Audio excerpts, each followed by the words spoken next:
Now, we've been talking this morning, haven't we, about the announcements from the Chancellor, Rachel Reeves, yesterday about the change in winter fuel payments to pensioners.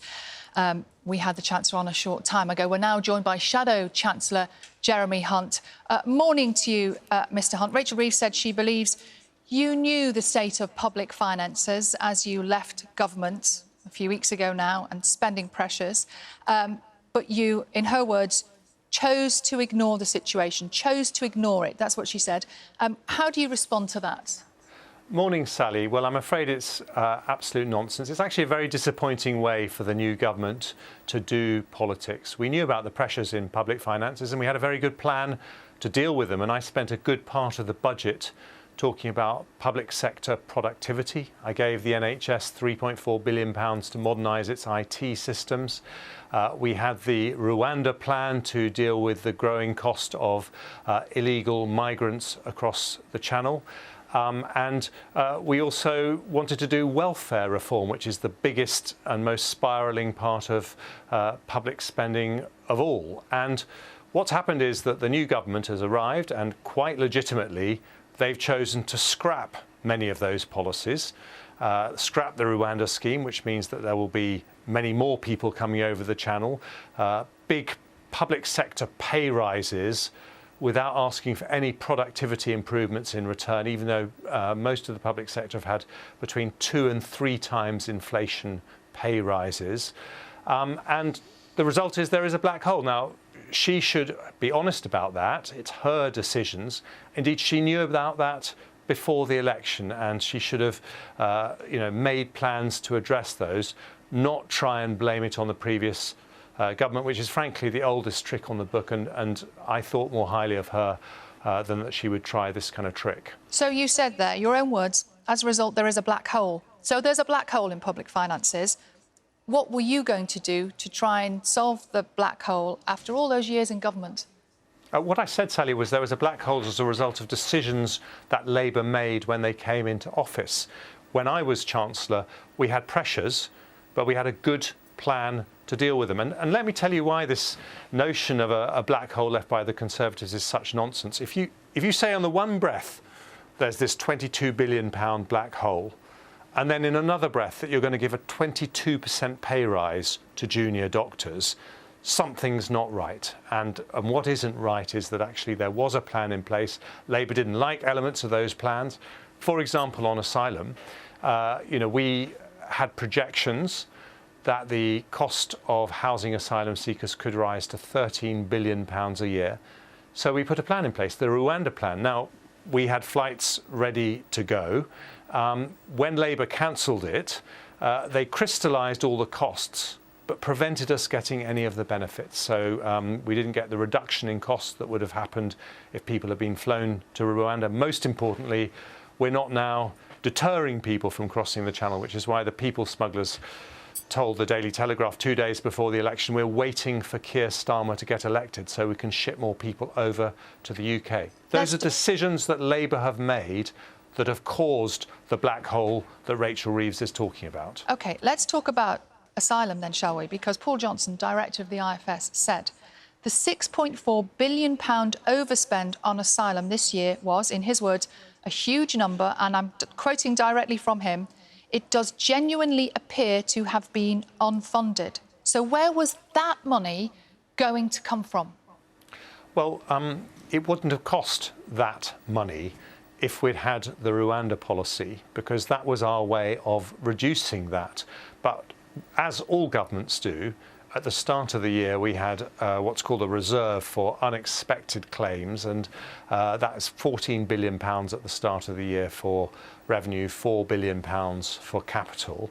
And so we had provision for unexpected costs. And we had good plans in place that would have meant, as Chancellor, I delivered 2 budgets, 2 autumn statements, all of them we met our fiscal rules. I would have been able to continue meeting our fiscal rules, making the books add up. But what will make people angry is that Labour knew they were going to cancel Rwanda.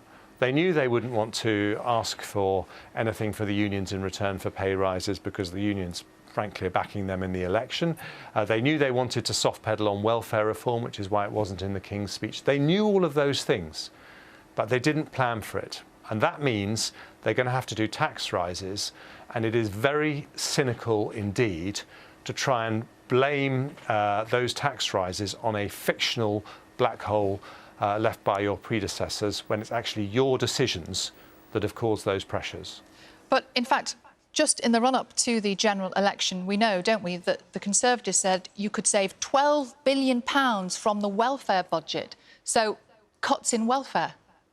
Yes, we believe that a system in which 100,000 people are being signed off work, too ill to work every year, is wrong, because most of those people, or many of them anyway, would be much happier and healthier if they were helped to get back into work. And that's why I had a back to work programme.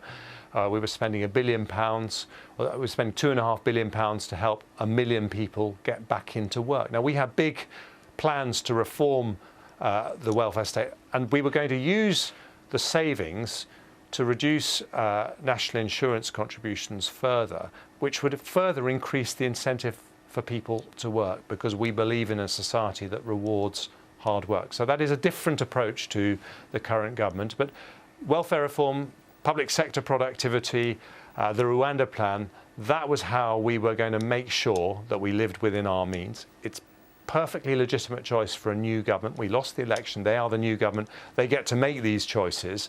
What they shouldn't then do is blame the Conservatives for the choices that they themselves have made. Rachel Reeves herself said that she is now cleaning up what you left behind, which was a state of chaos and irresponsibility. You seem, I would say, I know you're being very calm in this interview, but you do seem quite angry about those accusations. I am angry because I don't think it's the right way to do politics. I had to take very difficult decisions when I became Chancellor. I had to increase taxes, cut spending by £30 billion a year, increase taxes by £20 billion a year, much bigger sums than we've been talking about yesterday. I didn't go around studios blaming Labour for it. I just said that this is, we've had a pandemic. But you couldn't have blamed Labour for it because you were in power.